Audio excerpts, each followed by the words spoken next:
অনেক আপুই আমাকে জিজ্ঞেস করেছেন, আপু ইরামের মাথায় কোন তেলটা ব্যবহার করেন। ইরামের মাথায় যে তেলটা ব্যবহার করি এটা আমি আমার নিজ হাতে বানিয়ে তারপরে ওর মাথায় ব্যবহার করি। আর এই তেলটা বড় ছোট ছেলে মেয়ে সবাই ব্যবহার করতে পারবে, কারণ এই তেলটা খুবই উপকারী একটি তেল। এই তেলটা বানানোর জন্য আমি প্রথমে নিয়ে নিয়েছি খাঁটি নারিকেল তেল। আপনারা আপনাদের পরিমাণ মতো নারিকেল তেল নিয়ে নেবেন যতটুকু আপনাদের প্রয়োজন। পরে আমি নিয়েছি মেথি, বাদাম, তিল, কালো জিরা।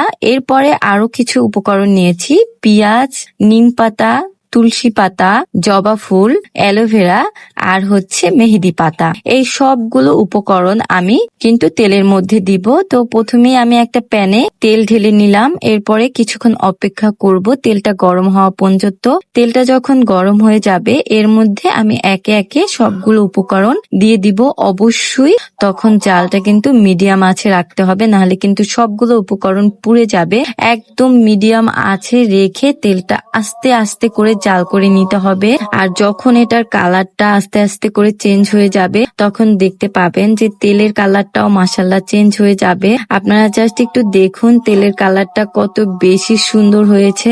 আর এটার ঘেরানটা যদি আপনাদেরকে আমি একটু শুকাতে পারতাম তাহলে বুঝতে পারতেন যে এই তেলের ঘেরানটা কি পরিমাণে সুন্দর আসতেছিল। মনে হচ্ছিল যে আমি এই তেলটা খেয়ে ফেলি, এরকম একটা ঘেরান আসতেছিল। আর কালারটাও মাশাআল্লাহ অসম্ভব সুন্দর এসেছে। এখন জাল করে নেওয়ার পরে দেখবেন যে এই যে উপকরণগুলো আস্তে আস্তে কিন্তু একদম পুড়ে পুড়ে আসছে।